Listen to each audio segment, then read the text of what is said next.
Assalamualaikum dostlar. Ruslar Ribetman kanalına hoş geldinler.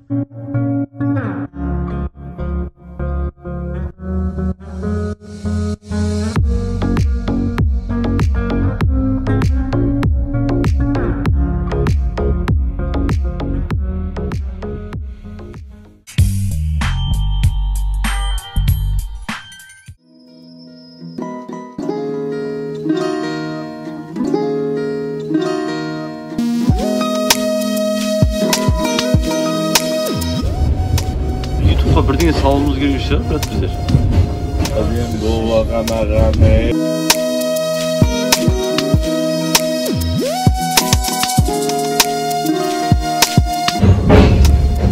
Taraflar oturuyor, sürmüyor koş.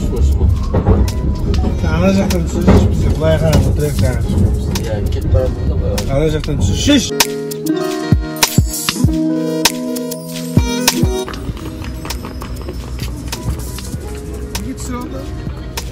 Oldu şimdi, o sütün ben kolunu şimdi iki gün süre vereyim mi?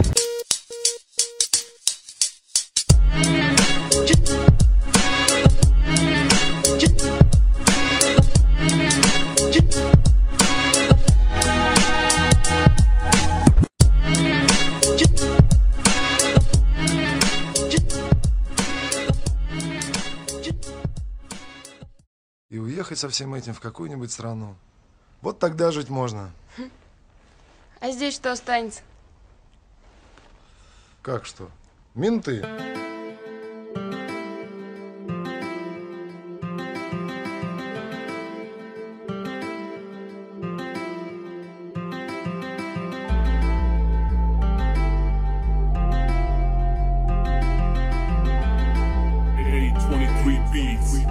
Let's go.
Полный бит, снизма.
Вони бояться до охуєння зробити. Как течет дымный, папа in the building, не кушай мозги мне. Расцветная хроника, уличная лирика, вот такая азиатская эстетика.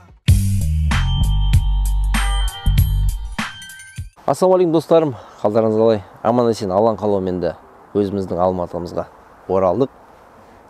Өзбекстанға барып, түсіріп, машинаның бағаларын салыстырып деген сияқты ролик бізде арнамызда бар. Көрмеген жігіттер болса, өтіп көрсеңіздер болады. Алда мақсат бар жігіттер, Қырғызстанның да бағасын Қазақстанмен салыстырады деген сияқты ойымыз бар. Мүмкін жақын арада көріп қаласыздар. Бүгін енді оралатын болсақ, BMW E34 жігіттер Семей қаласынан барып, алып келіп, жөндеп, бүгін сол көлігіміз дайын. Қарсы алыңыздар. BMW.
Осы күндері жақсы көлік табу қиынға түсіп кеткен сияқты.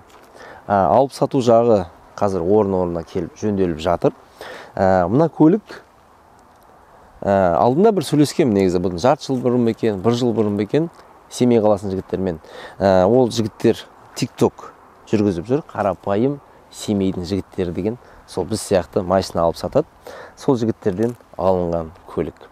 Статусында көріп қалып, осы көлікті сонымен хабарласып, осы көлікті жігіттер алды. Бірақ оның алдында да көп көліктер қарадық. Әлде қарап жатырмыз. Келесі проектке біз көлік өткенде Инстаграмға да айтып, қандай көлік бар сатылады деген сияқты айтқанбыз. Бірақ ол жерде бір бізге қолайлы деп айтамыз ба, көлік шыққан жоқ. Сол себептен пока осымен енді бір көлікпен қазір құда түсіп жатырмыз. Мүмкін ол да болып кетсе, регионға шығып, тағы да көлік келесі шығарылымда көресіздер. BMW-ға оралайық жігіттер. BMW-ны 2 миллион теңгеге алды. 93 жылғы 520 вануспенен жүрісі керемет. Қорабына келетін болсақ, механика, жаңа көрдіңіздер. Көлік вторичный окрас болған. Оны жаңағы сатқан жігіттер айтқан болатын. Барып жігіттер көріп, толшықпен, соны бізге ұнағаннан кейін көлікті алды. Пробегіне келетін болсақ, жігіттер қазіргі таңда 156 мың шақырым жүрген деп тұр. Енді Мейірбекпен сөйлессем, ол өзінің пробегі, бұл көлікті мен транспортынан алдым дейді. Оның да бір себептер жаңағыда өзінің лобовой тұр, салоны мықты, әдемі ішіне отырған кезде. И сырты да осындай жылтырап келе қалды. Бізде келген ақаулары бұл бізде бамперларында жетпейтін пластмассалар болатын, артыңғы бамперінде де болатын. Оны бәрін жігіттер алып, накладкамен алдыға артқы бампер алынды. Көлік өзінің штамповка дөңгелегімен 15-тікпен келді. Бұған қандай дөңгелек аламыз деп ойланып, жігіттер осындай қазан салған екен. 18-ші радиус дөңгелегі жаздық, қыстық енді алып үлгерген жоқпыз. Пока бізде Алматыда қар жоқ, жүруге болады. Енді қалай әдем жарастырған болса, әрине сіздерден лайкты күтетін боламыз. Көлік боялған детальдарын жігіттер білесіздер. Ол бізде артқы, мына крыло, сосын сол жақ екі есікті қайтадан бояп шықты, былай айтқанда. Сызықтары болды. Жаңда енді нюанстар болды. Оның бәрін көзін жойып, күні кеше полировкасын бітіп, осындай көлікті сіздерге ұсынып отырмыз. Бағасына келетін болсақ, жігіттер көлікті жаңа айттым 2 миллион теңгеге алды. Жігіттердің ол барған жолы бар. Бояуға кеткен, полировкаға кеткен, дөңгелек 150 мың теңге кетті, накладкаларына, бамперларына 90 мың теңге кетті. бас аяғын қосқанда жігіттер бұл енді көліктің оформлениесі бар, жаңағы жолы бар, жұмысы бар, анау деген сияқты 2 миллион 400 мың теңге болып тұр. Сатылым бағасын жігіттер білмей тұрмыз, енді 3 миллион деп қойып, сонымен саудаласатын боламыз. Колесада да, инстаграмда да телефон номерлер болады. И осы роликтің астында описаниеда WhatsApp номер бар. Немесе инстаграмға дайректке хабарласып, көлікті ұнаса көріп, рахаттарыңызға мініңіздер. Тағы да бір көрсетіп кететін жағдай бар, жігіттер. Мен қазір капотты ашамын. Опа. Мен өзім BMW жүргізіп көрген жоқпын. Бірақ көрдім BMW жүргізіп жүрген жігіттер, бірақ бұлай капоттың ашылатын мен әлі байқамадым. Қозғалтқышын бірдеңесін деген нәрсе жуылған жоқ жігіттер. Бізде ақау болған термостаттың жанындағы термостат істемей қалды негізі. Содан проблема болып жігіттер кішкене жолда келе жатқан кезде ыңғайсыз жағдай болған екен, бірақ оның бәрін жөндеп жасап қойдық. Семей мен Алматының ортасында 1000 шақырым жер бар. 1000-нан да көп шығар даже. Май жеу тағы басқа деген нәрсе жоқ. Майын бізге дейін ауыстырып қойған екен. Ол бізде щиток приборда жаңа компьютер бар ғой, ол көрсетіп тұр. Бізде енді жаңа термостатын ауысқаннан кейін жаңа антифриз құйып қойдық. Көлік енді қысқа дайын. Тек қысқа дөңгелек саласың, құясың, айдайсың, кетесің. Жігіттер, BMW-ның көтен өздеріңіз жаңа роликте де көрдіңіздер, қазір де көріп отырсыздар. Қазір түсіндіріп айтып кетейін. Бізде бамперде мына жерде накладка жетпейтін. Сосын бір нюанс болып тұрғаны, бізде мына буксировочный орын. Бұл жердің накладкасы бар жабылатын, бірақ ол мынаған тиіп, мешать етіп тұр. Соны қазір жігіттермен ақылдасып, бір ойға келіп, немесе осылай, болмаса жасап жіберу керек. Сондай.